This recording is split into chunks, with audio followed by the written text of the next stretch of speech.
first question for you, man. What's up with you and SNEAKO, bro, in the back and forth? Well, I mean, we've been talking, so we've been going back and forth a little bit. I don't know if he responded to my last video or not yet. I haven't heard anything about it or whatnot, but yeah, we just been talking a little bit back and forth online. You know what I mean? So I was trying to bait him a little bit again more recently. Oh man, he took that bait, hook, line, and sinker, yeah, bro. he keeps taking the bait. But and you think he's responding to you in some of his other awful takes where he's talking about Jesus was a Muslim, and he's like saying this stuff with a straight face because he lie prostrate and just really bad take after take. Man, to be honest, SNEAKO reminds me of me how I used to be around his age. So like I feel like I understand kind of like where he's coming from, where he's at. Okay. He's really open-minded, which is a gift and can be a curse. You know what I mean? Like being open-minded can be a good thing, but it also can be a bad thing a lot of the time too. You know what I mean? So I really feel like I understand his mentality, which is why I kind of somewhat drawn to his personality. I guess you could say. He's a good creator, man. Yeah, he is. From a sense of just content creation, and he's just entertaining to watch. Yeah, you know what I mean. So it's been fun. I really, I don't know SNEAKO like in person, but we have DM'd a little bit, and I was really trying to get him to try to hop on a call with you. You know, he saw those DMs and he just didn't reply. Yeah, you know. And then I was trying to sit down with him as well. One day he was in San Diego, and we were potentially trying to work something out. It didn't happen. But I highly doubt he would sit down with me now. Yeah. But I thought your videos were great. I think he seems to be a good sport about stuff, even when he's wrong. You know, he does. That's what I like about him. He doesn't seem to get all butthurt or anything like that. You know what I mean? And super defensive. He doesn't come across that way, at least. You know, so yeah, that's why I think he seems like open-minded. And if I did talk with him too, because we got some mutual friends, you know what I mean? So it's like it could happen if he really wants it to happen. Yeah.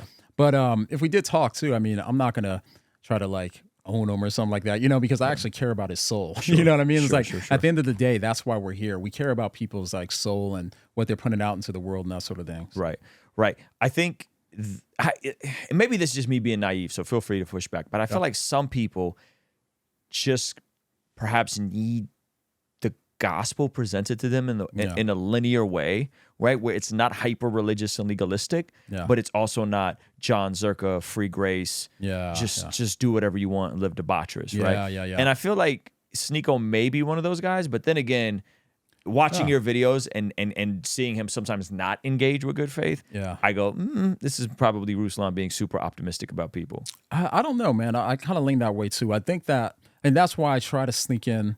I mean, I didn't really sneak it in, but I guess give him the gospel in ways that he likely hasn't heard of it before. So that way he can actually start thinking about it different. You know what I mean? Yes. So I was intentional about that in all of the videos on him, you know, because I think when you really do compare Christianity and Islam, like, and everybody's believes they're right, you know what I mean? But I genuinely do believe that Christianity makes a lot more sense, even though it's more counterintuitive. Yes. You know, so like Muslims will always say, oh, the Trinity or whatever else, you know what I mean? Or grace, they have problems with those. But really, when you think about it, those are only offensive because of the limiting assumptions that you have in front of it, you know? And so I think that like Christianity makes a lot of sense. And I think that SNEAKO would, if he is open to it, I really believe that he can find salvation because it will make more sense to him if he's not too pot committed into the Islam thing already, you know?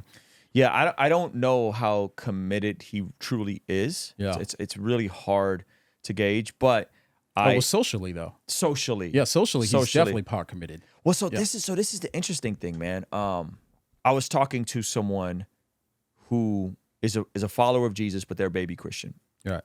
And they really love Jesus. And one of the things they said to me was, and they have a lot of Muslim friends. And they said, there seems to be more structure and unity with Muslims and more of like a, maybe a degree of unity, but there's like, you know, you'll get, he was specifically around Fruit of Islam Muslims, which is kind of like a whole nother thing. But so there's this appreciation for the code and how strict they are and just the self-worth and the dignity that's presented to that specific community, right? And I would probably say all of Islam, but and so his things to me was, I want that. I want to be around more Christians who are more like, oh, no, we really stand on the gospel. Like we really stand on this and we really live this out and we really walk this out. And so I wonder when you say that, culturally invested, right? There's a huge component to it being cultural, a cultural thing, right? Yeah. And so I wonder how much of that is perhaps Christian culture, and how all over the place we are, especially as Protestants, right? We just keep protesting and infighting and infighting. At least you look at Eastern Orthodox, and this is not an endorsement of everything Eastern Orthodox folks believe, or Catholics or Oriental Orthodox. But at least there's like a uniformity, and they stand, like you see Lila Rose and Trent Horn together. Like they're gonna, all these guys, they don't sneak diss each other, and they don't attack each other. Everyone's like unified in these other pockets. But like with Protestants, it's like infighting and debating, and you know what I mean? And some of that is needed for sure. Yeah. And so what do you make of that in terms of when you make that cultural point? Yeah, well, I'm not too convinced that Protestants are that much worse off than others. Okay. I just think that, given the fact that, I guess I think about it this way, is you have these little factions, right? Mm-hmm. So you have, say, the Calvinists, the Armenians, you know what I mean? All these different sects. You know? But don't you think like the Calvinists and Armenians are way nastier to each other than any different sects of Muslims? I mean, maybe with the caveat of Shia and Shiite. But then again, honestly, like, isn't it mostly more, there's a certain branch of some Calvinists that tend to be more, it's like, cool to be like rude towards other theologies. You know what I mean? And so I think primarily that's where we see that stuff. I don't see those rifts. And again, I didn't grow up in the church, so I could be completely wrong too, because I'm in Colorado too, where there's not a lot of in-house fighting because there's not that many Christians. So we're all just like, yeah, we'll band together. Right. So maybe I'm missing it. That's completely possible. But I guess I'm more speaking to the broader context of the internet. Okay. Yeah. And I do roll in so many different circles. Yeah. I mean, you know this, right? Which, if there's any critique about me, is that I'm too ecumenical, and I got too many friends. I'm friends with the Mike Signorellis, and I'm friends with the Joel Webbins, and you know what I mean? I think from my perspective, when you have friends from all over the theological spectrum, you're a free grace guy. Yeah. I have friends that are Lordship Salvation. I'm kind of in between these two worlds, right? Yep. And so like, I think when you do, then people do the whole like guilty by association fallacy. How could you be friend with John McRae? He's a free gracer. He's sending people to hell. Exactly. I mean? Yeah. And so I think it's like that tension. So I'm sorry, I didn't mean to cut you off. No, I think that's a good observation, because it is true though, because like you even have the young earth creationists and older earth creationists, right? And a lot of young earth, like, depending on your premises, your initial premises, the conclusion that somebody else could be leading people to hell kind of follows. And that does happen with a lot of Protestants. Right. So it makes sense. Everything seems to be a heaven or hell issue. That's right. Within some of the circles we roll in. Yes. Right.